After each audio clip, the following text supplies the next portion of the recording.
We got a lot of actually, kind of a big change for Division Two. We're going to talk about here in a second. As I try to fix one of these things. So, guys, obviously we're getting closer and closer to the college baseball season starting.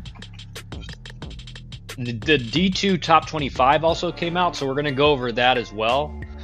Because again, I've tried to tell you guys since we started this. Canes, what's up, man? Good afternoon. Happy spring baseball day. You're right. Spring baseball, man. And I may try to, who knows, guys? I may try to do like a live stream for maybe go to a Georgia Tech practice. This week it'd be tough, unless I could use one of their indoor facilities or one of their boxes or the Champions Hall, because it's going to be practice for teams in Georgia and anywhere north of Georgia is going to be tough this week. I mean, this morning it was 17 degrees in Atlanta. So it's going to be tough. Weather is cold outside. Ooh. We may have some interesting... we also have some interesting information from D1 Baseball as well.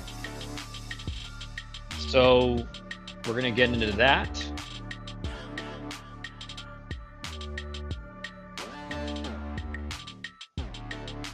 So big D2, big news D2. We're going to go over that. We're going to go over the D2 Top 25 because I want you guys to understand that Division 2, I think in a lot of people's minds, is not as good as it is. Unless you have a son, know someone that's played at that level, especially at the higher levels of D2. I mean, a lot of these teams are really good, can compete, are better than a lot of Division 1 teams.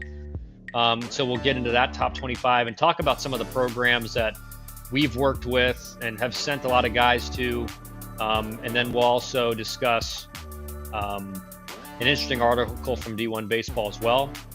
Zach, afternoon, ready for some snow in Florida tomorrow? Yeah, it's supposed to. I mean, Zach, where is it supposed to snow in Florida? I'm guessing up in like the Jacksonville area, kind of the Panhandle, North Florida. Like, it's potentially going to snow here as well. It's just crazy how cold it is going to be this week. I mean, if I'm looking at the weather right now, if I pull this up, it's 28 degrees right now at 2 o'clock in Georgia. So, I mean, it's freezing for Georgia standards. Tomorrow it's going to be a low of 17. Wednesday will be a low of 15. It won't get above 40 until Friday, or actually until Saturday. And even then it'll be high of 48, 45, and 47 on the weekend. So Panhandle, Panama City, yeah, that'll be crazy if it actually snows down there. But yeah, just freezing cold. So all right, guys, let's get into this D2, some of the D2 changes here. Let me zoom in so you guys will be able to read this. We're going to go over a couple of the tweets from D2 Baseball's Twitter account. So here we go.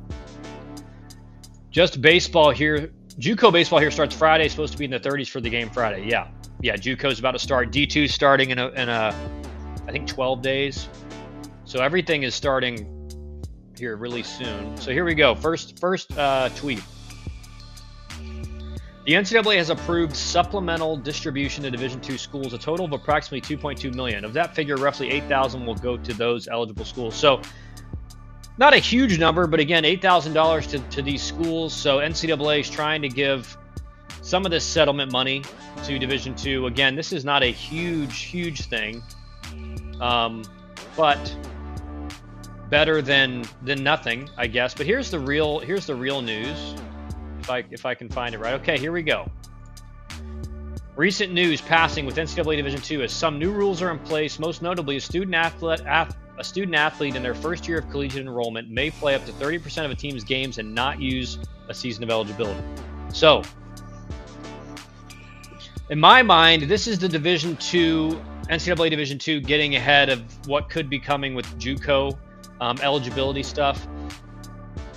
Obviously, if the JUCO players get 1 year of eligibility that doesn't count, or 2 years. This is going to be nowhere near enough.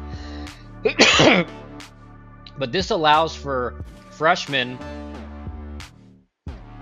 who don't get like a lot of playing time, but seriously, I mean, 30% is a good amount, right? Allows them to keep a year of eligibility if they're a guy that has to be used late in the season, but ultimately didn't get to play much. They don't burn a year of eligibility.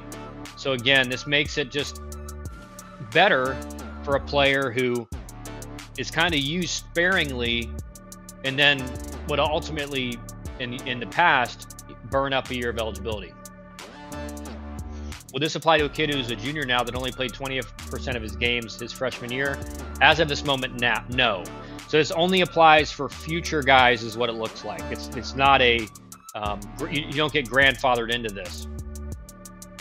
Basically meaning this has to be your first year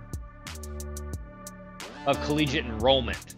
So it's not like, oh, you got medical redshirted and then your second year you only playing 30% of the games. This has to be your first year of collegiate enrollment. So ultimately, it's not going to affect a whole lot of guys, but it is a step kind of in the direction that Division II needs to go in order to compete with JUCO, if that becomes kind of the law of the land, right? If junior college all of a sudden, if the way things are going and what we think will happen at the junior college level happens, D2 has to start taking steps toward eligibility issues with them. Again, the thing that the Division II has not going for it is a part of the NCAA. So the NCAA is going to have to grant it, whereas junior college is, again, separate, so it can kind of govern itself and make up its own rules per se.